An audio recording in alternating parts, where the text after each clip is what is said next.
So hey guys, welcome to our today topic and आज का टॉपिक है हमारा placement guidance program. So welcome to definitely.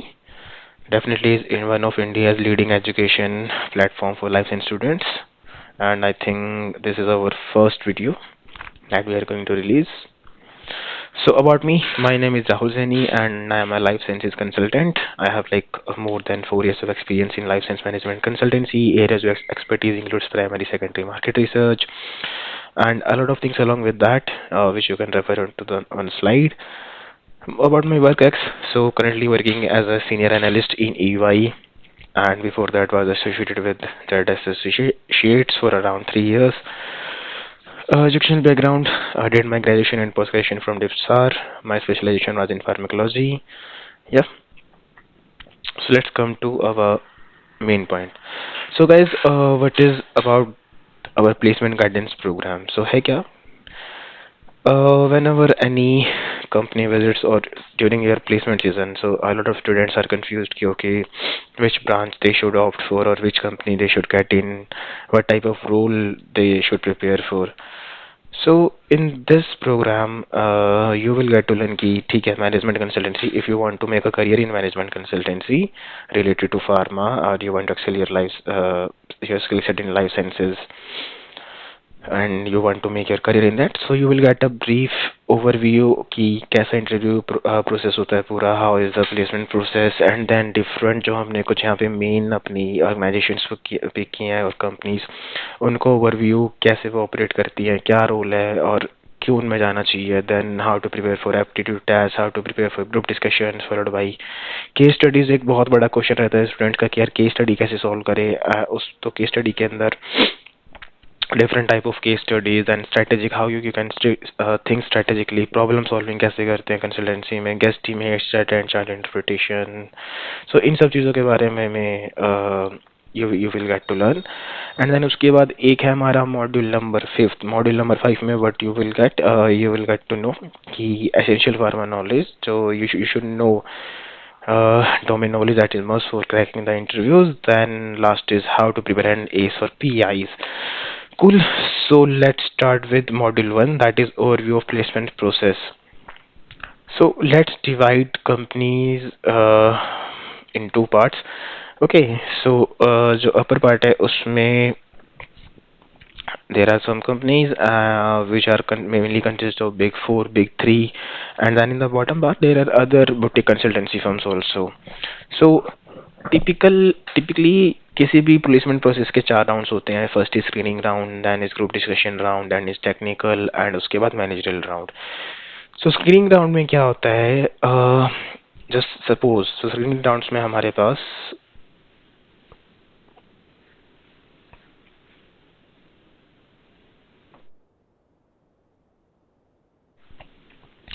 So let assume screening round में चलो मान लेते हैं कि हमारे पास टोटल जो स्टूडेंट्स हैं हमारे पास 200 स्टूडेंट्स हैं. ठीक है, जो किसी भी प्लेसमेंट कंपनी के लिए जो आ रही है आपके प्लेसमेंट के लिए उसमें बैठ रहे हैं.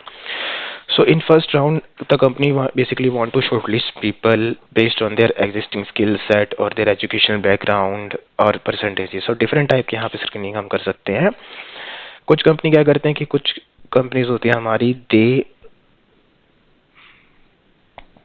Take an aptitude test. So aptitude test basically आपका किस किस चीज़ों में कंसिस्ट करता है. It consist of quantitative aptitude, means numbers, FT, maths problems and then logical reasoning. So अगर आपने अपनी लाइफ में कोई भी गवर्नमेंट एग्ज़ाम दिया होगा या फिर किसी ने किसी एग्ज़ाम का प्रिपरेशन किया होगा या during MBA also, I think MBA के टाइम पे भी क्या होगा आपने prepare, so you can easily solve this thing. Then and it basically consists of quantitative aptitude, logical reasoning, data interpretation and then verbal ability. ठीक है, उसके बाद क्या होता है, उसके बाद तो एक टाइप की स्क्रीनिंग तो हमारी हो गई कैसी, एफटी के बेसिस स्क्रीनिंग की. Suppose there are 200 students and company think ठीक है हम क्या करते हैं एफटी का टेस्ट लेते हैं और 200 के 200 बच्चों का we will shortlist them based on FT. So one is aptitude test. Second is resume based screening. Resume based screening में क्या होता है, suppose they want to hire people from a specialized domain. ठीक है, जैसे suppose they want to hire from only pharma MBA or they want to hire from pharmaceutical analysis, pharmaceutics और pharmacology और pharmaceutical chemistry, तो उसको बोलते हैं हम रेज्यूम बेस्ड स्क्रीनिंग। और they want to screen on based on your percentage, ठीक है, परसेंटेज किसका, basis of your graduation and your post graduation percentage, so that is called resume based screening. और they can also take your psychometric evaluation, ठीक है। Psychometric evolution basically बहुत कम companies लेती हैं, but basically mainly जो focus होता है companies का it is the resume based screening and then apti test. तो कभी कभी क्या होता है कि साइकोमेट्रिक इवैल्यूएशन आपका यहाँ चले जाता है टेक्निकल राउंड में। सो कंपनीज क्या करती हैं, साइकोमेट्रिक इवैल्यूएशन बेसिकली क्या होता है कि कंपनी देखते हैं कि ठीक है, we are hiring students but how fit they are for this role. Suppose आपका काम है प्रॉब्लम्स के साथ डील करना, ठीक है, और you you have to work in very institution जो बहुत ही ज़्यादा जिनमें स्ट्रेस ओवरलोड रहता है हमेशा। सो साइकोमेट्रिक इवैल्यूएशन में क्या करते हैं, आपकी स्टेट ऑफ माइंड इवैल्यूएट करते हैं वो थ्रू साइकोमेट्रिक इवैल्यूएशन की whether you will be a good fit और नॉट फॉर दिस कंपनी। तो स्क्रीनिंग राउंड के बाद आता है हमारा ग्रुप डिस्कशन राउंड। अब ग्रुप डिस्कशन राउंड में क्या होता है कि कुछ कंपनीज आजकल ये कंडक्ट करती हैं, कुछ कंपनीज कंडक्ट नहीं करती हैं, बट बेसिकली जस्ट क्या है इसका कि अगर हुआ कहता है कि जब लॉकडाउन के टाइम पे कुछ कंपनीज ने इसको फिर कंडक्ट कराना बंद कर देता था, क्योंकि यू नो कि लाइक ग्रुप ही नहीं है तो डिस्कशन तो क्या ही रहेंगे, या बट एज ऑफ नाउ कुछ कंपनीज कंडक्ट करती हैं ग्रुप डिस्कशन एंड कुछ नहीं करती हैं। देन उसके बाद नेक्स्ट इज आता है हमारा technical round. So once you have cleared the screening round, the group discussion round, तो आता है फिर टेक्निकल राउंड, जहाँ ग्रुप डिस्कशन नहीं हो रहा वहाँ पे आप डायरेक्टली स्क्रीनिंग से टेक्निकल राउंड पे आ रहे हो। सो टेक्निकल राउंड में क्या होता है, अब अलग अलग तरीका होता है। अब जैसे आपका ये हो गया MBB, ठीक है, गाइस जिनको नहीं पता, MBB is McKinsey BCG Bain. Normally Bain फिर भी नाइपर में आती है, बट मैकेंजी एंड BCG बहुत कम आती हैं। You have to apply out of campus, मतलब आपको ऑफ कैंपस यहाँ पे अप्लाई करना पड़ेगा मैकेंजी एंड BCG में। उसके अलावा जो बाकी कंपनीज होती हैं they do all of this three thing, उनमें ये तीनों चीज़ें वो कंडक्ट करती हैं। कुछ कंपनीजों के जैसे IQVIA, operation, Novartis, Dallas, course 5i या फिर बाकी बची और ETC, ये क्या करते हैं कि ये केस स्टडीज़ वगैरह इतना ज़्यादा कंडक्ट नहीं करती हैं। दे mainly focus on your pharma domain knowledge, कि आपको फार्मा डोमेन की कितनी नॉलेज है जो वो पूछ रहे हैं, ठीक है, सारा ही नहीं आ रहा। सो केस स्टडीज़ हो गया, गेस्टिमेट्स हो गया, and then pharma domain knowledge, और अगर उसके बाद ही बचा तो you have your psychometric evaluation जो ऐड करती है। तो फार्मा डोमेन नॉलेज प्लस इन दोनों के बीच में कॉमन लिंक आ सकता है आपका साइकोमेट्रिक इवैल्यूएशन का। एंड देन उसके बाद होता है मैनेजरल राउंड। मैनेजरल राउंड इसको आप बोल लो, प्रिंसिपल राउंड बोल लो। अब ZS के केस में हम स्पेशल उसको बोलते हैं प्रिंसिपल राउंड।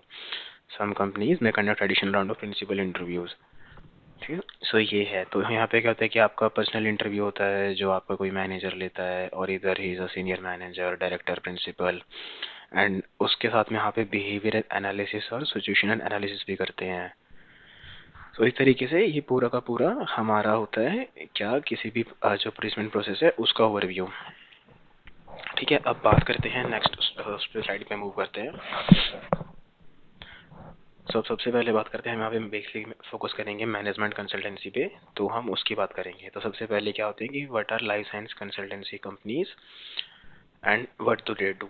इससे पहले इनकी ना एक बार ग्रुपिंग समझते हैं कि ग्रुप कैसे होते हैं लाइफ साइंस कंपनी। अब देखो बहुत टाइप की कंपनीज हैं। तो सबसे पहले आता है हमारा बिग फोर। बिग फोर में आता है Deloitte, EY, PwC and then KPMG। So these four are big four, ठीक है। इनको बिग फोर क्यों बोलते हैं, क्योंकि in terms of their revenue for audit, audit मतलब टैक्स वगैरह, उसमें सबसे ज़्यादा रेवेन्यू इनका बिग फोर का, that's why they are called big four companies. उसके बाद आता है बिग थ्री या फिर MBB। सो McKinsey, Bain and BCG they are called big three, और बिग थ्री से कम इनको जानते हैं, बट MBB, ठीक है, इनको MBB से जानते हैं। इनका क्या है कि दे आर नॉट, उनका इतना ज़्यादा revenue compare to big four, but ये क्या है कि मैनेजमेंट कंसल्टेंसी फर्म्स हैं, एंड इनका जो कंसल्टेंसी का स्पेशलाइजेशन है वो बहुत हायर लेवल का है। जैसे अब यहाँ पे जितने भी ये दिखा बताया मैंने बिग फोर में क्या, जब डेलॉयट में आती है डेलॉयट मॉनिटर, EY में आती है EYP, EY पार्थेनॉन, जो इनकी एक कंसल्टिंग की या फिर स्ट्रैटेजिक कंसल्टिंग सब पार्ट्स हैं इनके, बट मेनली इनको इसी नाम से हम जानते हैं। उसके बाद आता है अपना boutique consulting firm. Boutique consulting firms क्या होती है, दे आर नॉट इधर बिग 3 और बिग 4 वगैरह, but they mainly focus on किसी स्पेशलाइज टाइप की कंसल्टेंसी प्रोवाइड करती हैं वो। अब हम बात करें लाइफ साइंस के बारे में, so Accenture is not a like boutique consulting firm. Accenture को हमने फिर भी यहाँ डाला हुआ है क्योंकि इसी ग्रुप में फिट हो रहा है। उसके अलावा जैसे डेल इनसाइट, प्रेशियन, डेलस, कोर्स वाईफाई, क्लैरीवेट, जडस, so basically they are boutique consulting firm. They mainly focus on life sciences, जिनका मेजर रेवेन्यू या फिर the sole revenue driver is life science. Life science में क्या आता है, pharma, biotech, health care. So ऐसी कंपनीज को हम बोलते हैं boutique consulting firms. Then we have another type of firms which are basically mixed, या फिर वो दोनों टाइप के काम करती हैं। They are present in pharma also and they also have their own consultancy division. तो सबसे पहले बात करते हैं हमसे सी आर ओज की, जैसे Syneos and IQVIA, they are C R Os mainly. C R O क्या होते हैं, कॉन्ट्रैक्ट रिसर्च ऑर्गेनाइजेशन, जो क्लिनिकल ट्रायल कंडक्ट कराते हैं। कि suppose there is a company, जैसे हम ले लेते हैं एग्जांपल मैनकाइंड का। मैनकाइंड ने बोला है कि यू आर माई CRO, तुम मेरे बेसिस पे क्लिनिकल ट्रायल कंडक्ट करवाओ। सो उसको हम बोलते हैं CRO। तो seniors held but IQVIA, but काफ़ी बड़ी कंपनी है, सीनियर्स ने अपना एक अलग से कंसल्टेंसी डिवीजन ओपन किया हुआ है, वेयर IQVIA के बहुत सारे डिवीजन हैं। सेकेंडरी रिसर्च का डिवीजन है, डेटा एनालिटिक्स है, सीनियर्स में भी डेटा एनालिटिक्स है, but they also do consultancy and management consultancy वाला काम। उसके बाद आ जाते हैं नोवार्टिस में। सो नोवार्टिस क्या है, नोवार्टिस इज, पता हुआ कि Novartis basically is a biotech, ठीक है। बट नोवार्टिस का अपना भी एक कंसल्टिंग डिवीजन है, that we call as NBS, Novartis business services. So Novartis क्या करता है, नोवार्टिस अपने इंटरनल कामों के लिए, जो कंसल्टेंसी वाले काम होते हैं उसके लिए नोवार्टिस ने अपना एक डिवीजन खोला हुआ है। सेम तरीके से हमारे पास और भी फर्म्स हैं जिनके पास जो अपना ऐसे कंसल्टेंसी डिवीजन खोलते हैं, जैसे रोश हो गई, ठीक है। रोश ने भी अपना डिवीजन ओपन किया हुआ है। सो मल्टीपल कंपनीज है। सो ये तो बात होगी कि ये जितनी भी आपकी कंपनीज हैं, ठीक है, क्या करती हैं, जितनी भी लाइसेंस कंसल्टेंसी हैं, व्हाट दे डू, सॉरी, कि इनकी ग्रुपिंग कैसे है। अब हम बात कर लेते हैं इनमें कि एक्चुअल में फर्म्स करती क्या है, यहाँ पे काम क्या होता है। Okay, but before that let's delete all of this.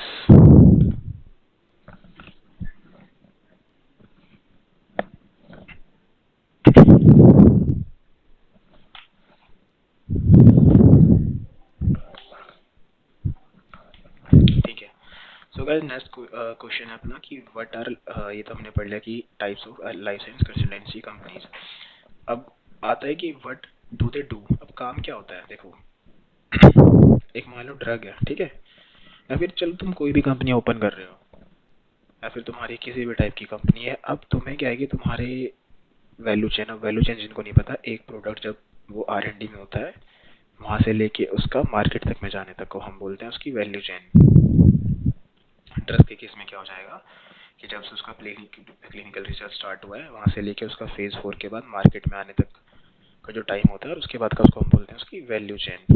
और जो बाद का उसका टाइम होता है कि मार्केट में अप्रूव होने के बाद कैसे वो प्ले कर रहा है, that is called life cycle, कि उस ड्रग का लाइफ साइकिल कैसे है, ठीक है। अब इस पूरे प्रोसेस में ना यू एनकाउंटर बहुत सारी प्रॉब्लम्स। कहीं पे आपके ड्रग के रिजल्ट अच्छे नहीं आ रहे, अच्छे आ रहे हैं तो उसके कॉम्पिटिटर्स बहुत ज़्यादा हैं। देखो, कंसल्टेंसी साफ हिंदी भाषा में समझाऊँ तो कंसल्टेंट क्या करते हैं, एक तरीके से आपके पास एक प्रॉब्लम है, यार प्रॉब्लम सॉल्वर।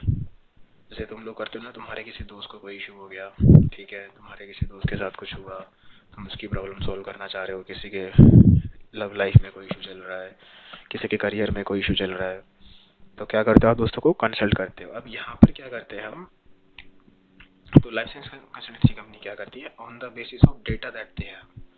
अब डेटा ऐसे नहीं कि in the forms of number ही होगा, 101010 ऐसे नंबर्स होंगे। जो भी आपके पास डाटा है, आपके पास मार्केट डाटा है, इनसाइट्स डाटा है, फिजिशियंस का डाटा है, प्रिस्क्रिप्शन डाटा है, एनी टाइप ऑफ डाटा, उसको आप एनालाइज करते हो, ठीक है। डेटा को हम लोग क्या करते हैं, एनालाइज करते हैं, एंड उसके बेसिस पे आप इनसाइट्स निकालते हो, ठीक है। इनसाइट्स निकालते हो, आप इनसाइट्स निकालते हो कि ओके आपको ये प्रॉब्लम है, तो हमारे साइड से इस प्रॉब्लम का ये सॉल्यूशन होना चाहिए, और प्रॉब्लम कैसा भी हो सकता है, ठीक है। जैसे मान लो कल को टीम इंडिया को डिसाइड करना है कि भाई क्रिकेट में कौन कैप्टन बनेगा रोहित कोहली के बाद, रोहित शर्मा के बाद।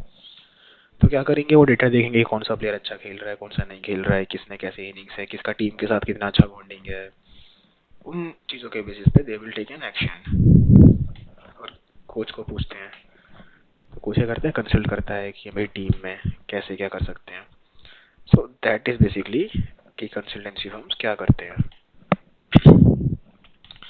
ठीक है, अब नेक्स्ट चीज आती है कि why you should get in one.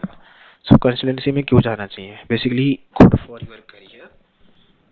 सो आज के टाइम में जितना भी ऑप्शन है फार्मा वालों के पास में, या फिर जो भी आप अगर कई दूसरे लाइफ साइंस के सेगमेंट में हो, तो जितने भी सब के सब हमारे पास रूल्स है, मैनेजमेंट कंसल्टेंसी स्लैश कंसल्टेंसी, ठीक है, स्लैश डेटा एनालिटिक्स, हाईएस्ट पे इसमें देखी जाती है। R&D वगैरह वगैरह चीज़ों से ज़्यादा सबसे ज़्यादा जो पे मैट्रिक्स है वो यहाँ पर है, management consultancy and data analytics में, और CI की जो जॉब्स होती हैं। तो नॉर्मल सी बात है कि करियर प्रोग्रेशन के लिए बहुत अच्छा है। डिफरेंट होता है, ऑब्वियस सी बात है कि जो आप कॉलेज में कर रहे होते हैं उससे बहुत डिफरेंट होता है।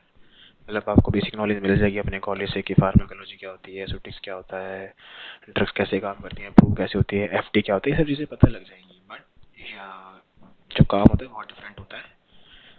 सो एक तो आपका जो स्किल सेट डेवलप है, basically it is a white collar job. ठीक है, वाइट कॉलर जॉब जिनको नहीं पता गूगल कर सकते हो। बेसिकली जो सर्विस सेक्टर होता है उसको हम कई बार बहुत बार वाइट कॉलर जॉब से भी कंपेयर कर देते हैं। सो सबसे बड़ा प्लस पॉइंट क्या है कि आपकी स्किल्स डेवलप होती हैं, एंड उसके बाद आपके पास जो करियर के ऑप्शंस होते हैं वो बहुत ज़्यादा होते हैं। एंड नॉर्मल सी बात है, तो पढ़ाई करने के बाद मोस्टली लोगों को पैसे कमाने होते हैं, तो पैसा आपको अच्छा मिलता है। So these are the reasons. और सीखते बहुत हो, नॉर्मल सी बात है। देखो इन सब चीज़ों से ज़्यादा अगर हम बात करें ना, तो कितना कितना रेवेन्यू होता है इनका। जो आपकी फार्मा कंपनीज होती हैं, बायोटेक कंपनीज होती हैं, आप उनकी बहुत ही कॉम्प्लेक्स प्रॉब्लम सोल्व कर रहे हो। एंड तो आपको क्या आता है कि आपको लाइफ में अपनी प्रॉब्लम्स कैसे सोल्व करना है आपको ये पता लग रहा है। उसके अलावा आपको स्ट्रेस हैंडल करना आता है, and you become good at management. आपको चीज़ें मैनेज करने में अच्छा होता है। So these are the reasons एक तरीके से, in a nutshell, due to which you should join a management consultancy firm. ठीक है, अब बात करते हैं कि what type of roles will be offered. अब कुछ बेसिकली काफ़ी टाइप से जाना जाता है जो रोल्स ऑफर करती है, डिफरेंट डिफरेंट उनके नाम होते हैं। बात कर लेते हैं, तो एक तो होता है KMA। के कुछ कंपनीज देती हैं आपको नॉलेज मैनेजमेंट एसोसिएट। ठीक है, जैसे इसमें देती है आपकी जेडएस हो गया, तो ZS gives knowledge management associate. क्या कर रहे हो आप, आपके पास नॉलेज है, वही है नॉलेज। क्या है नॉलेज, किसके बेसिस पे आप करते हो, जब आपके पास डेटा हो बहुत सारा, तो किसी डेटा के बेसिस पे, किसी नॉलेज के बेसिस पे आप वहाँ पे उसको एक रिपोजिटरी बना रहे हो, and then you are helping with the use of data to solve that complex problem. So एक तो ये हो गया, सो नॉलेज मैनेजमेंट एसोसिएट बोल देते हैं हम इसको, बिजनेस एनालिस्ट बोल देते हैं। ठीक है, बहुत सारी कंपनीज बिजनेस एनालिस्ट ऑफर करती हैं। देन उसके बाद रिसर्च एसोसिएट बोल देते हैं। ठीक है,